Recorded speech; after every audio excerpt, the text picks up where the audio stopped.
Hey, what's up guys, this is Racing Raved and welcome back to another episode of our Monoposto My Team Career Mode, this time for the Spanish Grand Prix. Last time out we had the Emilia Romagna Grand Prix, which really didn't quite work out as we planned, as we crashed with our teammate in after our first pit stops, and we were running very high and we could have made some great progress in that race if not for that stupid team order that I yet don't know what the teams were thinking even after a briefing after the race.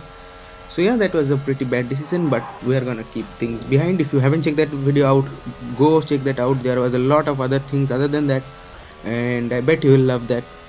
But if you have watched it, let's get on with the Spanish Grand Prix.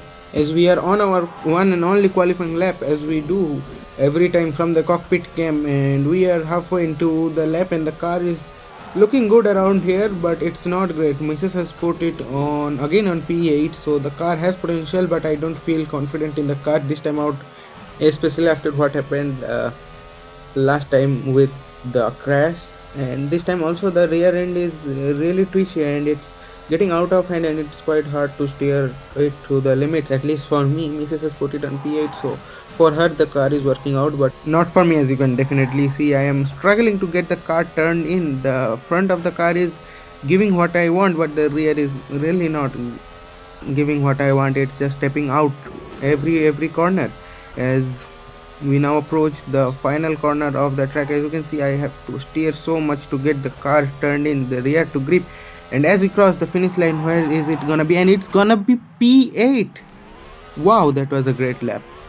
Just ahead of Mrs. The car didn't feel any good today, and we have stick it so high up. So yeah, I was really happy about that. I was shocked when that happened. I don't know how I did that. The car was really feeling not good, but yeah, it is what it is, and now we have to go to the race and make it a great race. I think I'm gonna choose the medium tires for this race, a medium hard, a two-stop race. For this race, it's a high abrasive track, and I think the medium or two-stop will be better. As gone for the 5 red lights, and it's lights out, and away we go for the Spanish Grand Prix. I get a poor start, and Mrs. is ahead of me on the start. A lot of wheel spin for me, but we are gonna gain in the slipstream, and I am not gonna fight with Mrs. this time. I'm just gonna let her race. I'm just gonna be a bit cautious as Lawson gets ahead of me on the medium tires. As I said, the car doesn't feel great at all, and it's now really showing in the race in the first three turns, that how much uncomfortable I am as I dive it. And it's also a Haas of Bearman who has dived it, so it's a three-way fight momentarily as I dive it again on this hairpin at turn 4. But Lawson goes for the double pass on me and Mrs. and on Bearman, so that was a great move from the Red Bull. And I dive it on Mrs. for this corner, and just doesn't hit Lawson. That just sacrifices my corner, and now they are a lot ahead of me.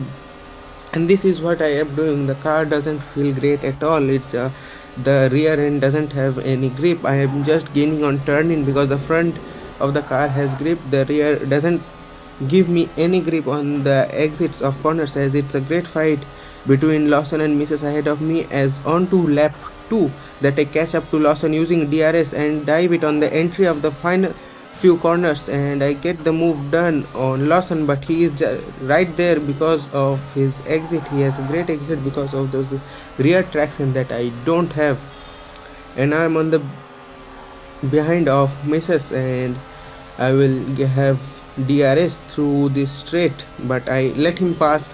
I let her take it, but next on the next straight I take it because it was a strategy move. If I have overtaken her through that first straight, she would have overtaken me here because I would have no rear traction through these corners. But through these corners I can just take out a gap before at the final corner before the straight. That is what I'm saying, and I can maintain my position, and I will dump a lot of battery if she catches me at the final part of the straight, or if she catches me too much, I will just let her go, like how she is catching me now, and I will just move out of the way, lift off the throttle, and just let her by, and she can drag me along.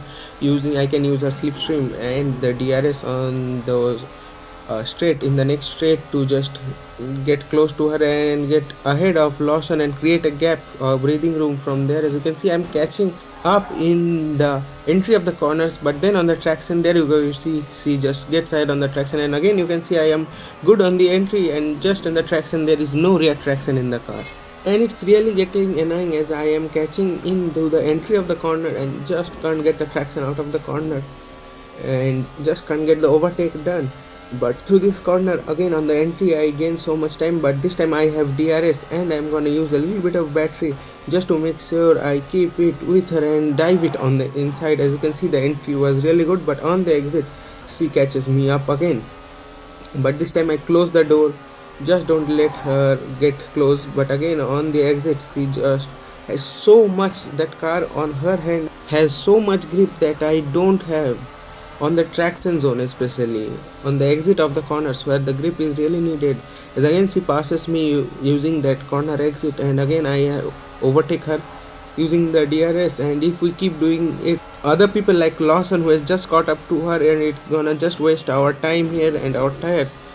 I need to get a move on, either I or she needs to get a move on. Either I need to pit and just let her into this clean air ahead of us to the Mercedes, which is a lot, or I need to just break DRS from her and go chase them down.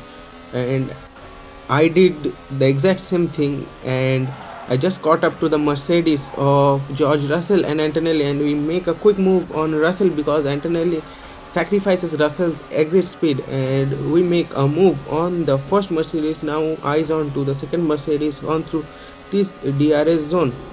Can we make the overtake? Yes, we will try. We will have our DRS open, use a little bit of battery into the entry of this turn, and we make the move.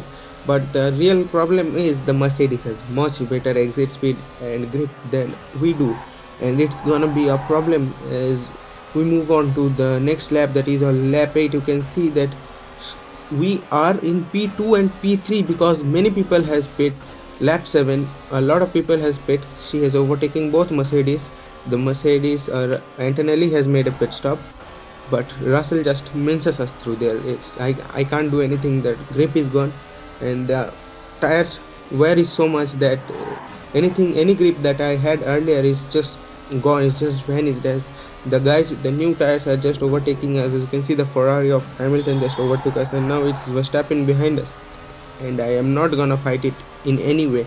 I'm just gonna give him the way and just use his DRS as my advantage, as I'm gonna stay out a few more laps before I pit, because it's gonna be, yes, it's gonna be a two stop, but it's not yet to make a pit stop, as I try to just look for an overtake on Verstappen, but he will have so much more grip. As you can see, he has just so much grip on those newer tires that I don't have, and I just have to either follow him. As on to lap 8 I go, and now it's getting a little bit dark, but there is no rain now. For now expected, there is expected rain at the end of the race as we pit before or exactly where when Mrs. does. So it's gonna be a double pit stop for us. I hope I don't get delayed by her stop, but yeah, we just catch her on cue, and a little bit of a longer stop than we intended, but it on the hard tires we go. And are we gonna come up in clear air? It's the real question. Are we gonna come up in clear air? And yes, we are gonna come up in clear air just behind Sunoda. So clear air but behind Sunoda, and we make quick work of those on this kind of older tires, because we are on so much more fresher tires. They can see even on the straight lines with just DRS we are making so much move. As on to lap 17 we are approaching the end of the race, and we are P6 and P5 now as Norris pits, and I guess we also have to pit because these tires are not gonna last till the end of the race, as it's Piastri catching us on his McLaren, and the McLaren has much more pace than us. You can see my hard tires are overheating. They are on the red, and I just can't get these two temperatures down. As again on the entry of the corners I am gaining so much more time to that, but they are gaining more time on the traction zones and the exits of the corners. So all the move I have to do is on the entry of the corners and block them on the exits, which I can do to some extent. And no, What just happened? What just happened as there was a safety car and we come to the end of the race and it's raining, so everyone has paid for intermediate tires. And what just happened there? As Piastri just crashed out with Piastri. That's what happened. At Charles Leclerc wins with Lewis Hamilton P2 and Max Verstappen P3, so it's going close in the front end, but we just crash out two times in a row as Lewis Hamilton catches Verstappen by a few points again. They are so close. Charles Leclerc is also there, but we are behind misses in the driver standings now, and yeah, we have to make things up in the next race. And I will see you guys until then. Like this video if you have enjoyed it, subscribe to my channel, and I'll see you guys in the next one. Goodbye.